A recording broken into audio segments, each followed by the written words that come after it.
La Loire, vous voyez, vous avez à peu près 10 degrés de température moyenne, peut-être 11 du côté de Saint-Étienne. Dans l'avenir, on sera autour des 12, ce qui correspond à Bordeaux, ce qui correspond à Toulouse maintenant.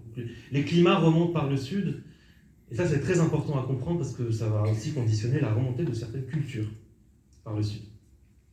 Quand je regarde les températures donc, moyennes annuelles de 1950 à 2100 suivant les trois scénarios climatiques, qui se séparent bien à partir de 2050 suivant les scénarios plus chauds ou plus froids, et ben on voit que quelle que soit la zone du département, la température augmente. Tant qu'on n'a pas limité nos gaz à effet de serre, par exemple le scénario 2.6 ici en vert, on limite les gaz à effet de serre rapidement et la température se stabilise et rediminue et ça prendra peut-être plus de 100 ans pour revenir à un niveau normal. Donc le mont du Forêt forcément est plus froid ici, 6-7 degrés de température moyenne que la plaine de Roanne, c'est logique, on est sur un sommet. Voilà, donc des températures qui remontent, donc ça c'était pour les moyennes. Ce qui nous intéresse aussi en agriculture, c'est les extrêmes. Les moyennes vont conditionner les remontées des potentiels climatiques, peut-être de l'olivier. Les extrêmes vont conditionner aussi les dégâts. Parce qu'une canicule, quand il fait plus de 35 degrés pendant qu'un maïs est en pleine floraison, ça fait des problématiques. Quand il fait plus de 25 à 30 degrés pendant le remplissage du grain du blé, le remplissage du grain du blé ralentit. Quand il fait plus de 35 degrés sur une fleur de courgette ou une fleur de tomate, elle a tendance à faner, à tomber. Donc ce sont des pertes de rendement. Ces canicules conditionnent les pertes de rendement. Alors ici, je vous ai mis les canicules de 1940 jusqu'à 2023 en France. Premier point, avant les années 2000, ici, ce qu'on observe, c'est qu'il y avait des canicules en France. Certainement, plusieurs personnes dans cette salle ont vécu les canicules de 76, 75 et 83, que je n'ai pas vécu, moi c'est plutôt celle des années 2000. Peut-être pas celle de 1947, ceci dit. Mais il y avait déjà des canicules en France. Donc le changement climatique n'est pas à l'origine des canicules, elle était déjà existante. Par contre, il y a l'origine de l'augmentation de la fréquence et de l'intensité. On en a 4 fois plus maintenant. On ne parle plus de risque de canicule, parce qu'avant on avait une canicule chaque 4 ans. Maintenant on a plus d'une canicule par an, en moyenne.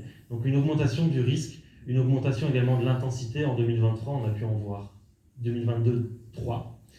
En 2003, c'est la plus grosse canicule qu'on ait pu observer. Cette fois-ci, la plupart des personnes, même toutes, l'ont connue. 2003, c'est 17 000 morts en France. Cette canicule de 2003 deviendra essentiellement dans les EHPAD, malheureusement. Cette canicule 2003 deviendra tout à fait classique en 2050. Je peux vous dire que là, dans les EHPAD, ce sera la panique d'ici là. Ceci dit, ne souriez pas trop, parce que c'est moi qui sera dans les EHPAD d'ici là. Ne rigolez pas, j'ai dit. Alors je vous montre les graphiques, au-dessus de 35 degrés au Mont du Forêt, à Roanne, plaine du Forêt, toujours au Mont du Lyonnais, je ne répète pas. Mont du Forêt, bon, sur les sommets, 35 degrés, ça restera compliqué à atteindre. Ceci dit, du côté de Roanne et de la plaine du Forêt, ça continue à monter. On pourra atteindre les 30 jours au-dessus des 35 degrés. Et encore, les données du DRIAS que j'utilise, celles de Météo France, sur les serveurs de Météo France, sous-estiment les extrêmes climatiques. Ça pourrait être un petit peu plus. Et je passe au froid maintenant, pour se rafraîchir avant de passer au blé.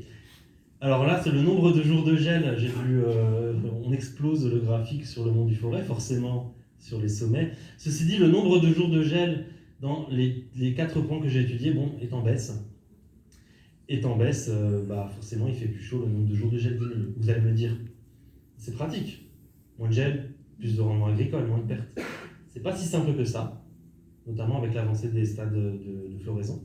Et autre point, le gel est très important pour nettoyer les parcelles.